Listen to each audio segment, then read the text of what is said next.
오늘 말씀의 제목은 약속을 기업으로 받은 자입니다. 약속을 기업으로 받은 자. 오늘 아침 이렇게 교회를 오는데 올 때마다 매번 보는 게 달라요. 마음에 담기는 것도 다르고 또 그때그때 드는 생각도 다릅니다. 근데 오늘은 제 눈에 어떤 분이 보이냐면 딱 교회 앞에 어떤 분이 이렇게 옷을 화사하게 입고 선글라스를 끼고 누가 봐도 여행 간다라는 티를 내는 그 큰 캐리어 있죠. 그걸 다 끌고 딱 우아하게 걸어가시더라고요. 어, 저는 이 시간에 잠들어 있던 적도 없는 것 같습니다. 왜냐, 우리에게 이 주일인 이 예배하는 이 날은 항상 같은 시간에 있잖아요. 그죠? 어렸을 때부터 지금까지 그랬던 것 같은데 제 마음속에 무슨 생각이 드느냐. 어, 나는 어디로 향해 가고 있느냐. 저렇게 선글라스를 끼고 이쁜 옷을 입고 캐리어를 끌어야지만 여정을 걸어가는 것일까? 그러면서 그런 생각이 들더라고요. 나는 말씀으로 하나님이 인도하시는 여정을 간다. 지난주 말씀 기억하십니까? 가장 엄중한 경고였습니다. 그리고 참 이 교계와 신학계에서는 가장 논란의 주제라고 말씀드렸던 그 예수 믿고 타락해버린 종교인들, 그런 부분에 대해서 되게 어려운 메시지를 여러분들이 받았는데, 어, 이 지난 말씀 2장 5절 말씀에 분명히 하나님의 은혜를 맛보고 성령의 역사에 참여까지 했는데도 체험과 증거가 있음에도 불구하고 예수를 믿는 믿음에서 떠나가는 사람들, 그런 사람들이 끝까지 갈 수 없는 사람들이다. 결과적으로는 내용은 뭐냐? 현실과 타협해버린 사람들이다 라고 이렇게 말씀 전해드렸어요. 여러분, 내가 진짜이냐 가짜이냐 이걸 여러분들은 알 수 있습니까? 어떤 때는 진짜 같고 어떤 때는 가짜 같죠. 이것을 구분할 능력이 저희한테는 없습니다. 근데 어디에서 알 수 있느냐? 지난 말씀 제목입니다. 완전한 대로 나아가는 겁니다. 나는 언제든지 얼마든지 가짜가 될 수 있어요. 가짜보다 더 못할 수가 있다니까요. 우리 형태를 잃어버리고 내 자신을 놓쳐버리고. 그런데 힌트는 무엇이냐? 창세기 6장에 나와 있는 방주 사건 아시죠? 그곳에 정한 짐승, 부정한 짐승이 있어요. 그죠? 근데 들어가면 뭐예요? 살아나는 거예요. 완전한 대로 나아가는 것. 노아가 방주를 뭐 120년 동안 짓고 그래도 뭐예요? 들어오면 산다잖아요. 들어오면 산다. 아무것도 안 했어도 돼요. 거기에 참나 문을 열어놓고 들어오면 산다. 그것이 어디입니까? 교회입니다. 교회.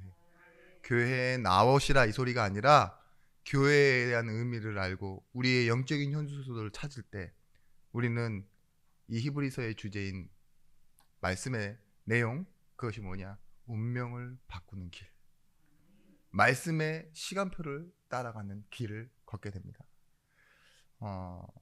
여러분, 문제가 없이 계속 행위만 반복하고 있는 그런 종교 생활, 이 생활을 뭐라고 하느냐? 초보에 머물러 있는 것이라고 말씀드렸어요. 그런데 우리는 문제를 당할 수도 있고 어려움을 당할 수도 있는데 어떻게 승리하느냐? 하나님의 부르심을 받았다는 걸 아는 거예요. 시작 자체가 내가 지금 무엇을 하고 있고 어떻게 시작했느냐가 중요한 게 아니라 하나님의 부르심을 받은 것을 인정하는 것. 그러면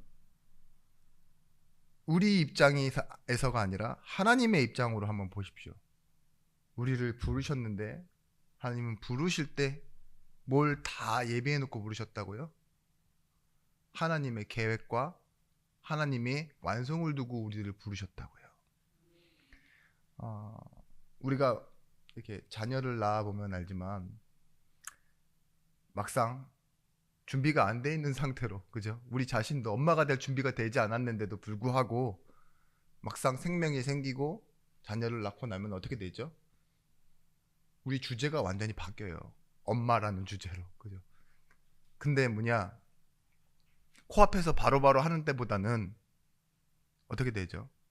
뱃속에 들어가는 순간 입힐 옷, 뭐 아직 돌도 안 지났는데 막 대학 등록금 준비하고. 왜 그렇게 될까요? 엄마들이 유난을 떠는 걸까요? 보면 안다니까요. 보면 애 신발이 떨어진 거, 그죠? 애가 뭐가 필요한 거, 배고플 거, 이런 거 있잖아요. 미리 다 예상하고 다 준비해요. 준비가 안 돼 있는 상태에서 시작했어도. 근데 하나님은 어떠신 분이십니까? 사랑으로 우리를 창조하시고 부르시고 우리를 그 안에 두신 분이십니다. 바울은 이렇게 얘기합니다. 내가 확신하노니 사망이나 생명이나 천사들이나 권세자들이나 현재일이나 장래일이나 능력이나 높음이나 깊음이나 다른 어떤 피조물이라도 우리를 우리 주 그리스도 예수 안에 있는 하나님의 사랑에서 끊을 수 없으리라. 이건 나를 기준한 게 아닙니다. 세상에 일어나는 그 어떤 일이 있어도 하나님의 사랑에서 끊어질 수 없다.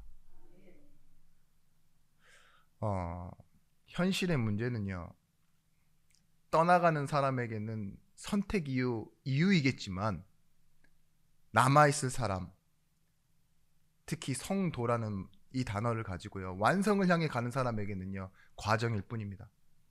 그래서요, 우리는 무엇을 안다고 했냐? 끝까지 남는 것. 단순히 그냥 남겨진다는 의미가 아니라 끝까지 가는 것을 통해서 우리가 무엇인 줄 알게 된다고요? 진짜인 것을 확인하게 될 것이다. 이것이 히브리서 설교자가 말하는 내용입니다. 오늘 이 6장 9절 말씀에 사랑하는 자들아 우리가 이같이 말하나 너희에게는 이보다 더 좋은 것 곧 구원에 속한 것이 있음을 확신하노라. 사랑하는 자들아라는 말을 히브리서에는 아마 처음 들어보셨을 거예요. 근데 이 단어가 마지막일 겁니다. 히브리서에는 사랑장이 아닙니다. 근데 사랑이라는 단어가 7번 나오기는 하는데요. 이 지난주 말씀 아시죠? 타락한 자들, 떠나가는 자들에 대한 엄중한 경고를 해놓고서 바로 히브리서 설교자가 이렇게 얘기하는 거예요. 사랑하는 자들아, 이보다 더 좋은 것이 구원 안에 있다. 그러면 이보다는 뭘까요? 이보다. 지난주에 말씀드렸던 그 체험하는 것, 경험하는 것, 맛을 본 것, 그죠? 그것도 좋은 것이지만 그보다 더 좋은 것이 어디에 있다? 구원 안에 있다. 이렇게 말하는 거예요. 첫 번째입니다. 구원에 속한 것이라는 뜻은요, 구원 안에 포함된 내용을 말하는 겁니다. 구원을 따라오는 것, 어떻게 보면 옵션이라고 말할 수 있죠. 어디 이렇게 공연이나 이런 무대를 보면은요, 우리가 만약에 노래하시는 분 솔리스트를 부르면 누가 따라오느냐? 반드시 피아니스트가 따라옵니다. 왜 그럴까요? 묶음이에요, 묶음. 그래야지만 공연이 되니까. 근데 전혀 모르는 사람과 하지 않아요. 계속 맞춰봤던 사람 있죠. 알고 있는 사람. 그 사람이 같이 와서 공연을 하는 경우가 대다수입니다. 그런 것처럼 우리가 구원을 받았다면 떨어질 수 없는 것들이 있어요. 내용이 있다고요. 그 내용이 뭘까요? 첫 번째, 구원에 속한 것은요, 구원은 이끌어내심을 받고, 그래서 이끌어냈을 뿐만 아니라 뭐예요? 죄에서는 완전히 해방된 것을 말합니다. 구원이 내가 예수 믿는다 안 믿는다 하는 그런 자기 증언, 내 확신이 아니라 그리스도인이라는 뜻 자체가 그리스도께 속해 있는 자라는 뜻이에요. 무슨 말인지 아시겠죠? 나는 누구냐? 예수 믿는 자라고 나는 얘기하겠지만 하나님 입장에서는 뭐예요? 내 안에 속해 있는 자, 그리고 그리스도께 붙들린 자. 내가 놔버릴 수 있습니까? 붙들렸는데. 그게 구원입니다. 죄란 우리가 지은 행위적, 윤리적, 도덕적 죄가 아니라 하나님을 떠나 있는 그 상태를 말합니다. 우리가 어떠한 위법한 행동을 해야지만 죄인이 아니라 하나님을 떠나 있는 상태를 보고 죄라고 말한다니까요. 조명이 어둡습니다. 뭐 캄캄한 밤에 있어요. 근데 제가 시력이 아무리 좋아도 뭐예요? 볼 수가 없어요. 뭐 내가 재산이 많고 행동도 바르고 배운 것이 많아서 인정도 받아도 부모가 없이 자라면 뭐예요? 고아인 거예요. 그래서 구원은 뭐냐? 관계의 단어입니다. 관계의 단어. 내 행위로, 내 노력으로, 내 방법으로 이뤄내는 것이 아니라 하나님이 나와 함께 나를 회복시켜 놓으신 상태를 보고 구원이라고 말합니다. 요한복음 15장 7절 말씀, 너희가 내 말에 거하고 내 말이 너희 안에 거하면 무엇이든지 구하라. 그리하면 내가 이루리라. 구원은 뭐냐? 내가 그리스도 안에 있고 그리스도가 내 안에 있는 것. 그래서 뭐예요? 내 말과 내 일들이요 하나님의 응답으로 채워져 가는 것. 요한복음 8장 31절 말씀, 그러므로 예수께서 자기를 믿은 유대인에게 이르시되 너희가 내 말에 거하면 참으로 내 제자가 되고 진리를 알지니 진리가 너희를 자유케 하리라. 우리가 원전은 뭐냐? 하나님의 말씀이 우리 안에 거해 있으면 그 말씀 때문에 우리가 무엇이 됐냐 말하냐? 제자가 된대요. 참으로 내 제자가 되고, 그 제자가 아는 것이 뭡니까? 진리, 영원히 변하지 않는 것. 그것 때문에 그 진리가 너희를 자유하게 한다. 우리가 가짜, 틀린 위협 이런 것 때문에 불안해하고 두려워할 때도 있죠. 뭐 가짜 뉴스들 많잖아요. 가짜 뉴스들. 정치 얘기가 아닙니다. 그냥 예전에 있었던 가짜 뉴스 중에 뭐 광우병 사태 같은 것도 있잖아요. 그게 실제로는 없던 일이라면서요.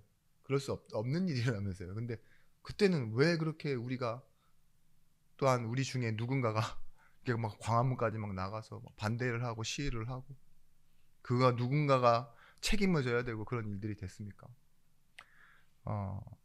단순히 그렇게 지나가는 해프닝이면 얼마나 좋을까 모르겠는데, 인생이요 속아 있는 것에 평생을 매달려 산다 그러면 얼마나 불쌍한 사람 되겠습니까? 그죠? 이 정신적인 장애 중에 어떤 문제들은 사실이 아닌데 그게 나한테만 사실이에요.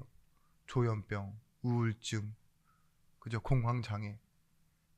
내가 지금 내 마음과 이 의지로 완강히 거부하는데 갑자기 내 감각이 나를 힘들게 만들고, 그죠? 숨도 못 쉬게 만들고. 겪어보셨습니까? 안 겪어보셨죠?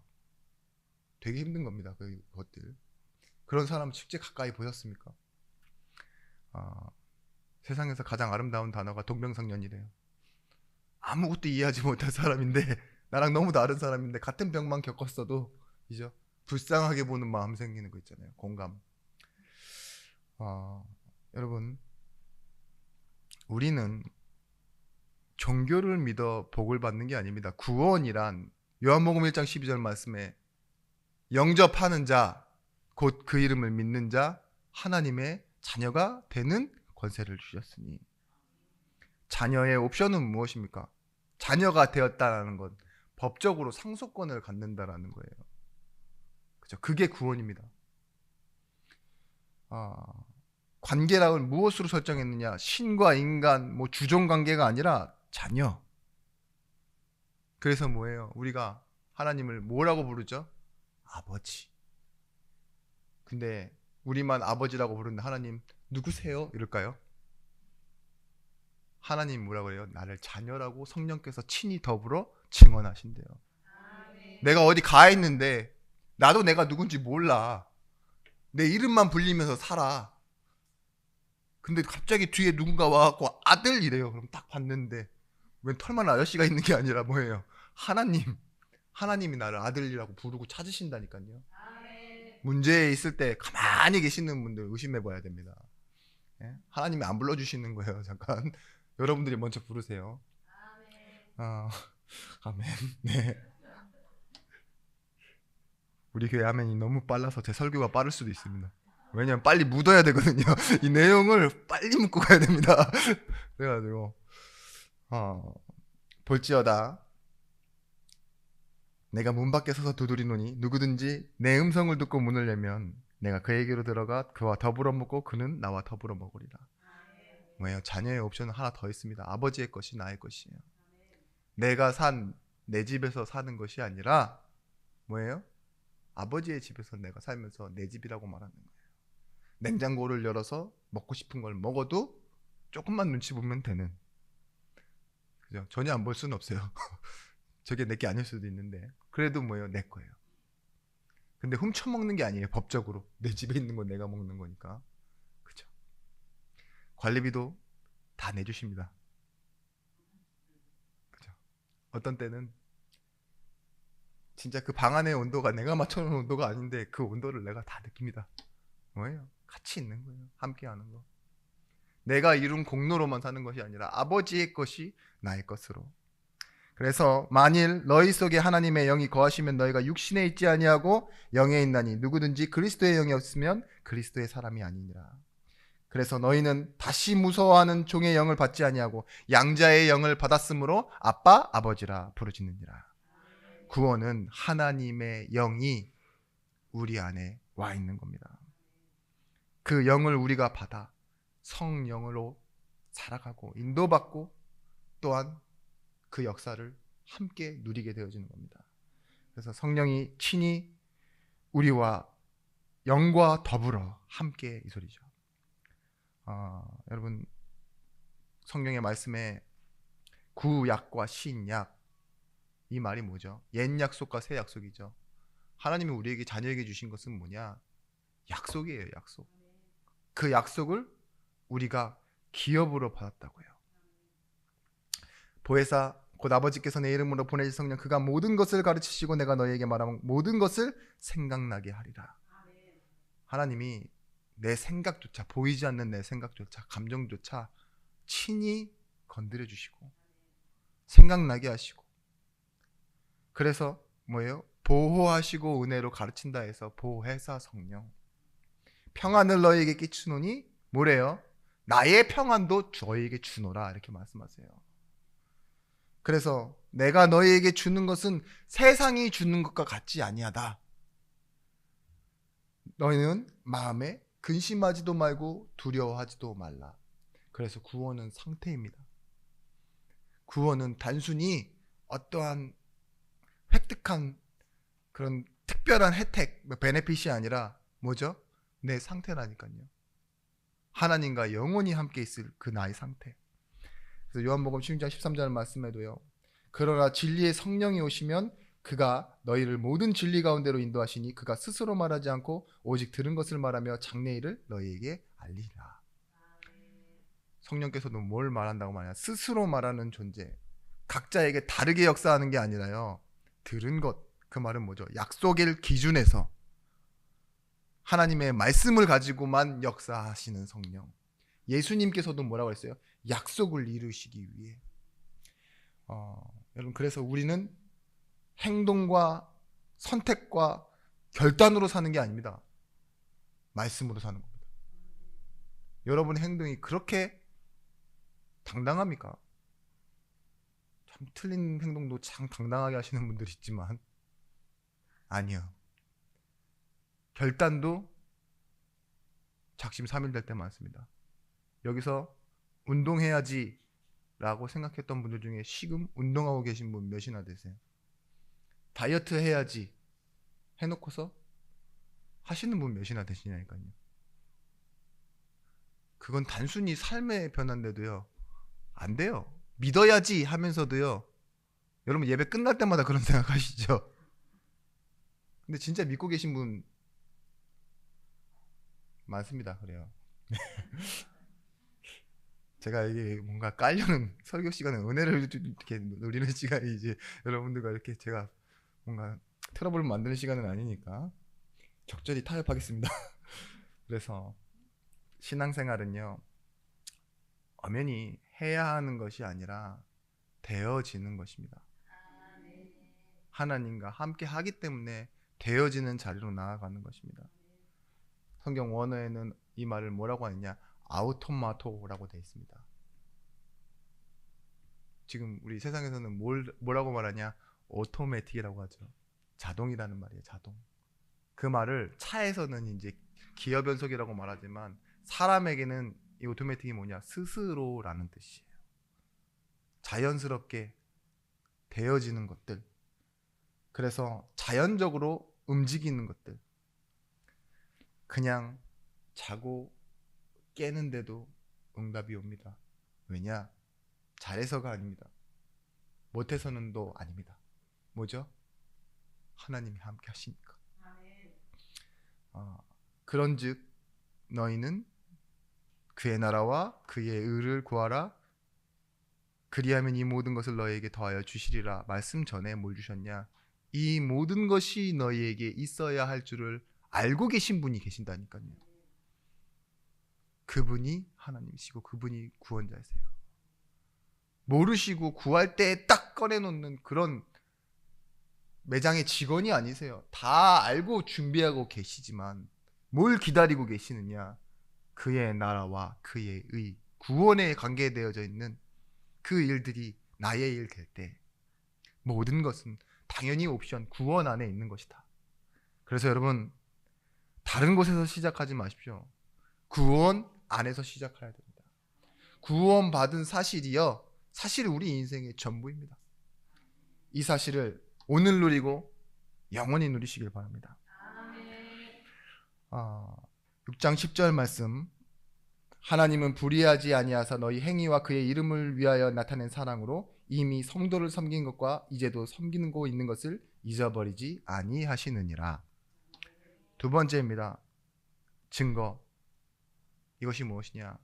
우리는 구원받았기 때문에 나타내는 사랑을 합니다. 받은 사랑은 결국은 나타내는 사랑이 되어지게 돼 있어요.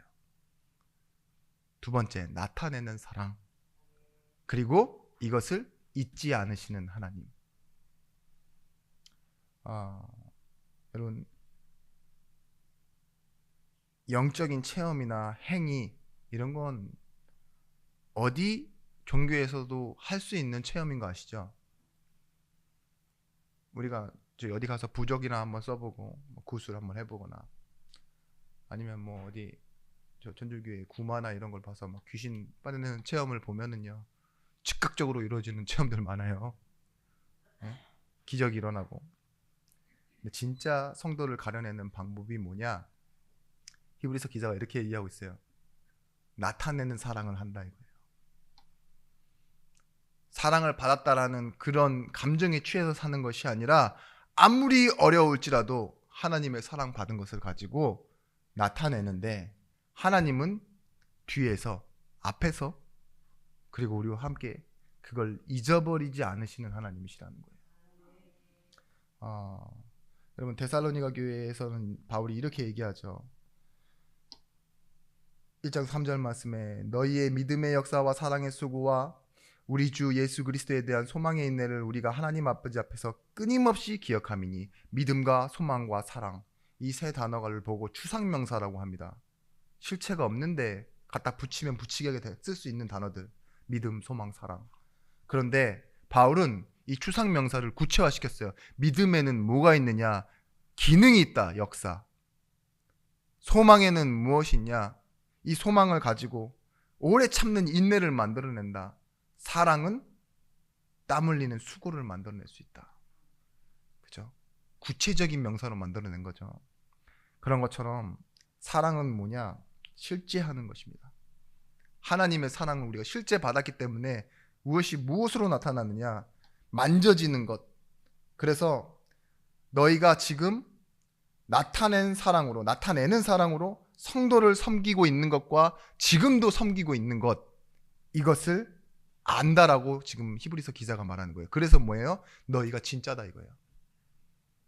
단순히 체험하고 맛보고 가는 그런 순간에 멈추는 사람이 아니라 이 일을 끝까지 할 하나님의 일을 하는 사람들이다.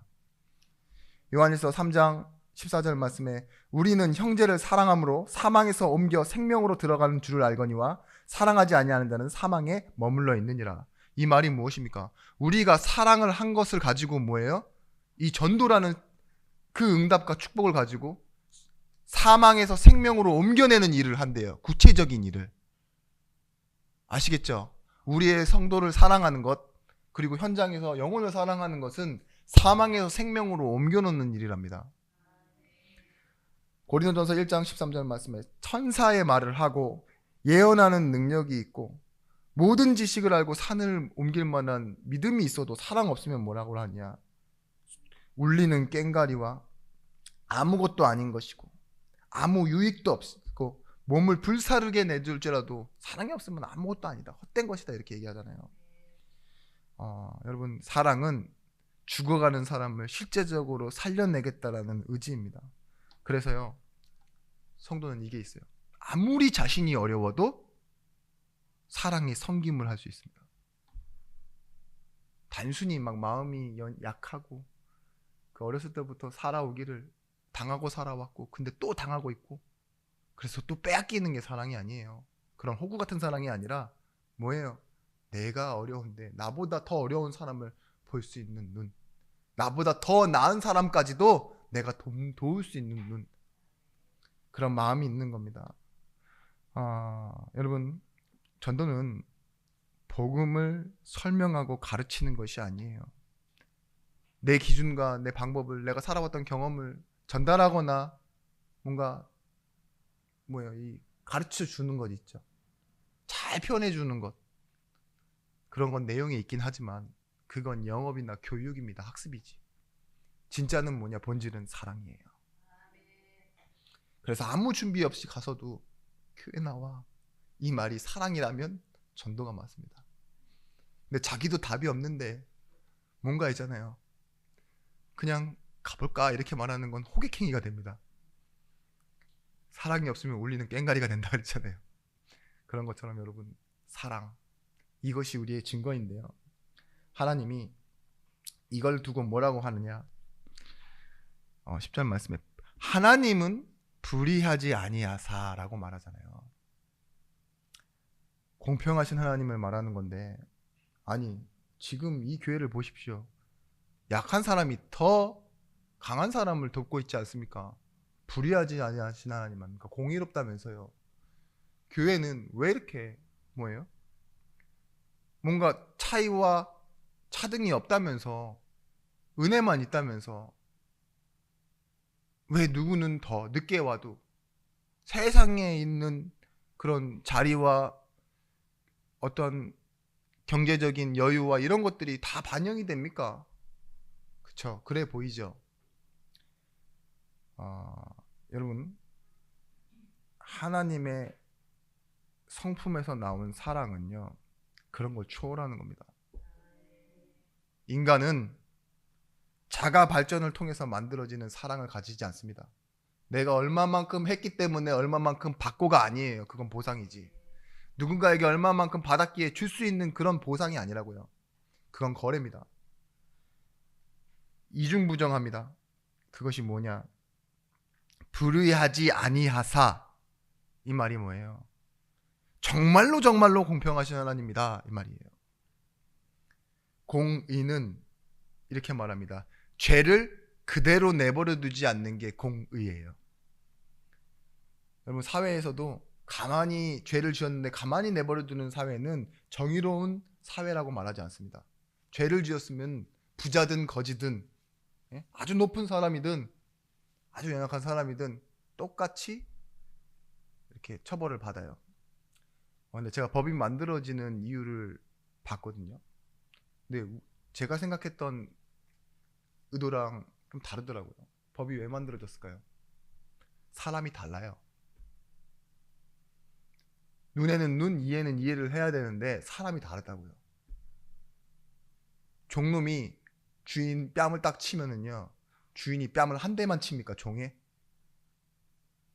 그쵸. 힘이 있는 사람은 더 때립니다. 그러니까 눈에는 눈만큼만, 이해는 이만큼만 해라. 그래서 약자를 보호하기 위해 만든 게 법이래요. 근데 우리는 그걸 뭘로 사용하죠? 복수의 단어로 사용하잖아요. 니도 똑같이 당해봐라. 그렇게 하잖아요. 오히려 우리는 이 법을 가지고도, 법도 약자를 위해 만들어졌다고 하는데, 하나님이요 죄를 가만히 두시지 않는 것처럼 사랑도, 그 사랑의 수고도 하나마나 한 것처럼 가만히 내버려 두시지 않는다고요. 했으면 뭐예요? 하나님이 갚아주신대요. 그냥 넘어가지 않고 하나님께서 기억하신대요. 뭐라고 합니까? 10절 마지막 하반절 말씀 보면, 성도를 섬긴 것과 이제도 섬기고 있는 것을 잊어버리지 아니하시느니라. 여러분, 교회에서 한 헌신, 그 여러분들을 위해서 한 거예요. 여러분들 자신이. 그럼에도 불구하고요, 하나님은요 잃어버리시지 않는데요. 갚으신다는 겁니다. 요셉이 술 맡은 간원장이 자기를 잃어버리죠. 분명히 기억해 달라고 했는데도 불구하고 잊어버려요. 근데 하나님이 요셉을 잃어버렸습니까? 그게 아니니까 적절한 시간표에 총리로 나아가잖아요. 그죠? 이사야 49장 15절 말씀에 이렇게 비유합니다. 여인이 어찌 그 젖먹는 자식을 잊겠으며 자기 태에서 난 아들을 긍휼히 여기지 않겠느냐. 그들은 혹시 잊을지라도 나는 너희를 잊지 아니할 것이라. 그러니까 부모도 혹시 잊을 수 있다. 그런 사람도 있죠. 근데 나는 잊지 않겠다. 그래서 하나님 뭐예요? 언약을 잃어버리고 오랫동안 묻혀있던 이스라엘 백성들을 계속 이끌어내는 게 구약의 역사입니다. 7번 재앙을 당해요. 하나님 없이 산다고요. 근데도 뭐예요? 하나님은 자기의 약속을 이루시는 하나님입니다. 마태복음 25장 37절 40절 말씀에, 이에 의인들이 대답하여 이르되 주여 우리가 어느 때에 주께서 줄이신 것을 보고 음식을 대접하였으며 목마르신 것을 보고 마시게 하였나이까? 의인들이 대답했대요. 나는 예수님께 아무것도 한 것이 없는데요. 근데 예수님이 뭐라고 하신 줄 아세요? 꼭 나에게만 해야 나의 일을 한 것이냐? 아니다. 소자 한 명에게 냉수 한 그릇 내 이름으로 한 것도 나에게 한 것이다. 그게 교회의 원리입니다. 여러분, 성도에게 한 게 누구에게 한 것이라고요? 사람에게 한 거래요. 아니, 하나님께 한 거래요. 큰일 날 뻔했습니다. 금방. 깜짝이야. 네. 여러분들 졸고 있는 것보다 더 긴장해요, 제가. 네. 하나님은 잊지 않으십니다. 성도가 성도를 위해 한 일, 그게 공의예요. 공의. 남모르게 한 일도 뭐예요? 다 알고 계신대잖아요. 여러분, 로기조마이라고 하죠. 하나님의 기억법과 우리의 기억법은 달라요. 대변, 차변, 지출과 수입 여러 가지가 있죠. 근데 하나님의 기억법에는요, 우리의 잘한 것밖에 기억이 없어요. 그래서 뭐예요? 히브리서 11장에 가보시면 나오지만 믿음으로 해요. 안 했는데도 했대요. 왜요? 하나님이 하시도록 했으니까. 이 비유가 뭐냐? 예전에도 한번 말씀드렸지만, 아이가 이 돌이 지나 일어서잖아요. 돌 지나기 전에 일어서죠. 그래요. 미혼의 이 아픔이 그렇습니다. 몰라요. 이런 말씀하면 당황하고. 근데 꼭 이 아이가 처음 일어서는 그 순간을 보면 너무 신기하게 아빠보다는 엄마가 먼저 봅니다. 그리고 시어머니보다는 친정엄마가 꼭 같이 있는 경우가 많아요. 그죠? 그때 뭐 하죠? 그렇게 똥을 지리고 아이가 밥 먹는 것도 자기 손으로 못 먹던 아이가 깡차 일어나면서 일어나는데 뭐예요? 잘했다 잘했다 잘했다. 그죠? 아이고 아이고 뭐 이러잖아요. 근데 뭐예요? 그게 우리 모습이에요. 다 부모가 그 일어설 수 있을 때까지 엄마라는 소리를 한 번 듣기 위해 2만 번 이상 말해놓고서도요, 하면 자기가 기뻐하고 자기가 더 좋아하고 잘했다고 해주고. 그게 뭘까요? 하나님의 기억법이라니까요. 하나님이 아브라함부터 시작해서 이 성경에 나오는 바울과 12세 사도들, 모든 성도들을요, 하나님이 다 해놓으시고요, 너희가 했다 이렇게 말하신 거예요. 그게 하나님의 함께 하심의 방법입니다. 여러분, 나는 아무 사람도 도울 형편이 안 되고 또 누구에게 도움을 받는 것도 받아야 할지 모르지만 그나마도 자존심 때문에 못하는 사람입니다. 이런 내가 누구를 돕습니까? 내 형편에 누구를 섬깁니까? 이렇게 말할 수 있죠. 그때요, 맞지만 틀립니다. 이 사실이 우리의 현실로는 맞지만 틀린 말이라고 해요. 내 형편에 누가 누구를 전도하냐, 우리 교회 수준으로 뭘 하냐 생각되실 때요, 이 사실을 먼저 회복하세요. 나는 구원을 받아 하나님과 함께하는 사람이다. 그리고 그래서 내 방법이 아닌 하나님의 방법으로 한다. 경제와 마음을 써서 세상에서 말하는 그 구제 수준에서 있는 것이 아니라 나는 영혼을 사랑하기에 기도를 먼저 시작한다. 그리고 내가 나를 놓치지 않기 위해 예배를 먼저 회복한다. 예배하고 기도하는 사람, 그런 사람에게는 하나님이 예비된 제자를 붙이세요. 그래서 말씀이 회복되어지고 나를 살리는 힘이 회복되어진 사람은요, 그 힘과 여유로 또 다른 사람을 사랑하고 섬길 수 있는 응답이 되어집니다. 세 번째입니다. 이 히브리서 기자가 당부합니다. 11절 12절 말씀, 우리가 간절히 원하는 것은 너희 각 사람이 동일한 부지런함을 나타내어 끝까지 소망의 풍성함에 이르러 게으르지 아니하고 믿음과 오래 참음으로 말미암아 약속들을 기업으로 받는 자들을 본받게 되게 하려는 것이라. 끝까지 바라는 당부, 부탁이 있어요. 그 말은 뭐냐? 끝까지 믿음을 따라가라, 이 소리예요. 그 첫 번째 이 말이 뭐냐? 부지런함을 나타내고, 두 번째는 게으르지 아니하고, 세 번째는 믿음과 오래 참음을 가지고 본받는 자가 되게 하라. 부지런함을 나타낸다는 말은 지속하라 이 말이에요. 어떤 때는 하고 어떤 때는 말고 이래서요, 누가 봐도 헷갈리게 하지 말고 지속해라. 어느 교회 가면 그분이 있어 라는 거였죠. 그 정도는 지속이 돼야죠. 여러분, 이 지속한다라는 말은 규칙적이 된다라는 말입니다. 임마누엘 칸트가 뭐라고 했냐? 규칙적으로 정시에 하는 것, 그게 지속이라고. 어떤 사람은 3일간 막 하루에 막 3시간씩 막 운동해 놓고서요, 운동을 막 다 끝낸 것처럼 얘기하는데, 그거는 규칙적인 것도 아니고 부지런함도 아닙니다. 부지런함이라는 단어가 딱 쓰여지려고 하면은요, 그래도 같은 시간 조금씩이라도 매번 계속 해내는 거거든요. 막 3일을 막 잠을 안 자면서 하는 것보다요, 그렇게 하는 사람 보고 열심히 일했다고 말하는 사람 있습니까? 열심히 산다라고 합니까? 미뤄뒀던 거 이제 다 했네 뭐 이런 거나, 한번 팍 하고 휴가 가려고 그러네 이러겠죠. 근데 부지런함이라는 단어는 조금씩이라도 남이 움직이지 않는 시간에 움직이고 그걸 꾸준히 하고 있는 걸 보고 부지런함이라고 그래요. 마찬가지입니다. 신앙생활도요, 뭘 나타내라고 하냐? 부지런함. 정시로 예배하고 정시로 기도하고, 그 시간에 뭐가 포함되어야 되느냐? 꼭 나를 위한 것이 아닌 하나님과 성도를 위한 그 예배와 기도를 시작하는 겁니다. 그래서요, 예수 믿는 자의 힘은 은혜에서 오는 것이기 때문에 이 규칙과 이 지속함이 신앙생활의 건강함이 되어집니다. 게으르지 아니하고, 이 뜻은 뭐냐? 우리 히브리서 5장 11절 말씀에도 나왔던 말인데 똑같은 원어의 단어입니다. 뭐라고 말하냐?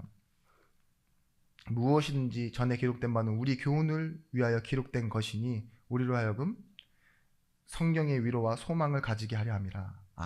11절 말씀, 듣는 것이 둔함으로 라는 말이 게으르다는 말이에요.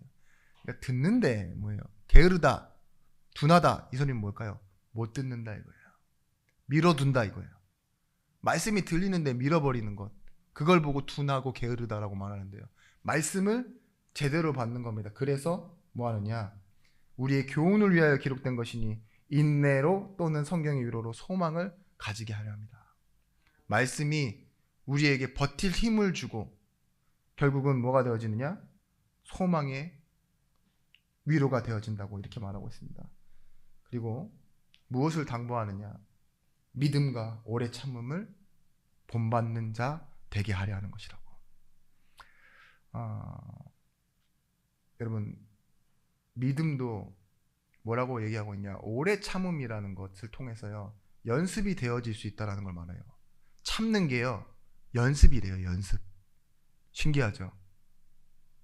꼭 자꾸 한 말 하는 게 아니라 많은 연습을 통해서 뭐가 되어지냐? 오래 참는 게 되어진대요. 우리같이 조급한 사람들이, 우리같이 산만한 사람들이 참는 게 잘 안 되죠. 얼마나 우리 한국이라는 사회 자체가 빨리빨리 사회입니까? 빨리빨리 이러는데 오래 참는 것, 그것이 연습이 되어진대요. 여러분, 약속을 기업으로 받은 우리가, 우리 이 지난 주의 말씀을 가지고 제가 묵상하다가 어제 잠깐 생각난 게 있었어요.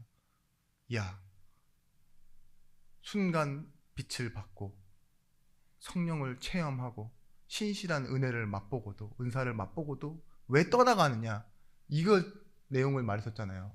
종교인이 하는 그런 것들. 근데 제가 어디서 힌트를 얻었느냐, 빛은요, 빛, 하나님이 우리에게 주신 빛은요, 빛 자체가 뭡니까? 그리스도의 빛이죠. 순간 빛이 아니에요. 영원한 빛이에요. 그 말은 빛이 안에 있는데 순간 비춰지기만 했다라는 것은 뭐냐? 간접적으로 체험만 했다는 겁니다. 그렇죠?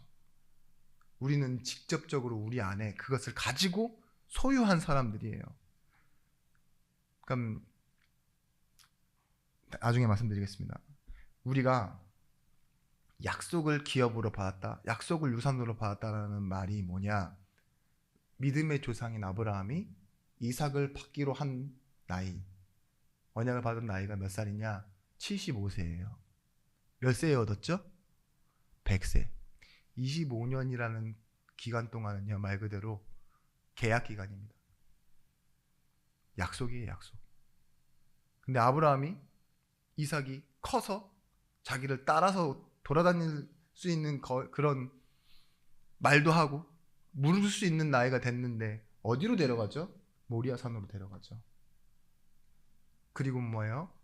그 100세에 얻은 이삭, 독자 이삭을 하나님이 내놓으라 하니 내놓겠다고 해요. 그때 뭘 준비하시느냐? 순양. 그러면서 뭐라 말씀하시죠? 또 약속. 그게 믿음이라니까요. 약속을 기업으로 받는 거예요. 누구의 약속이냐가 중요합니다. 하나님의 약속. 아브라함이 밧단 아람에서부터 베델까지 올라가는데 걸리는 시간이 30년. 간다 하면서도 안 가요. 세겜 땅에 머무르고 그 딸 디나의 사건, 어려운 사건이 있을 때까지 가만 멈춰 있는데요. 결국은 뭐예요? 하나님은요, 약속을 이뤄가세요. 너는 이스라엘이라 했던 약속, 그 약속을 하나님은 잊지 않으신다니까요. 여러분, 이 이삭의 순양 사건이 뭐냐? 내가 죽어야 할 그 자리에 하나님은 예비되고 준비된 하나님의 사람을 보내신다. 그게 십자가입니다.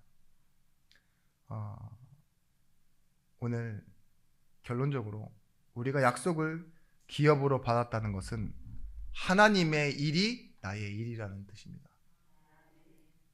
약속을 전하는 자가 되었다는 거예요. 우리가 약속을 받은 자이면서도 하나님이 하시는 일이 뭐죠? 그 약속을 성취하시고 이루시기 위해 약속을 들을 자를 부르시잖아요. 그게 우리입니다. 신명기 15장 4절 말씀에 내가 만일 하나님 여호와 말씀만 듣고 내가 오늘 내게 내리는 그 명령을 다 지켜 행하면 내 하나님 여호와께서 내게 기업으로 주신 땅에서 내가 반드시 복을 받으리니 너희 중에 가난한 자가 없으리라. 이 말이 뭘까요? 반드시 복을 주시는데 그 복 안에는요, 가난의 해결도 들어가 있다는 거예요. 근데 뭐예요? 말씀을 듣고 지켜 행하면, 하나님의 뜻과 계획을 따라가면 우리는 뭐 하느냐? 예배자의 응답을 받게 됩니다. 레위의 응답. 에베소서 1장 11절 말씀, 그의 뜻의 결정대로 인하시는 이의 계획을 따라 우리가 예정을 입어 그 안에서 기업이 되었으니 뭐예요? 예정을 따라 우리가 기업이 되었대요. 어떤 기업? 약속의 기업. 그리고 민수기서 18장에 나오는 말씀처럼 이르시되 너는 이스라엘 자손의 땅에 기업도 없겠고 그들 중에 아무 분깃도 없을 것이나 내가 이스라엘 자손 중에 내 분깃이요 내 기업이니라. 땅이, 사람이 가축이 기업이 아니라 뭐래요? 내가 너의 기업이다. 내가 내 분깃이다. 이렇게 말씀하셨어요. 다윗은 이렇게 고백합니다. 실제 보이시지 않는 하나님이 내 인생이 누구라고 말씀하시느냐? 여호와는 나의 목자시오. 자기가 힘으로 살아가야 되는데 여호와는 나의 힘이시오, 능력이시오. 내가 피할 바위시오, 나의 요새시오. 나의 구원의 뿌리시오.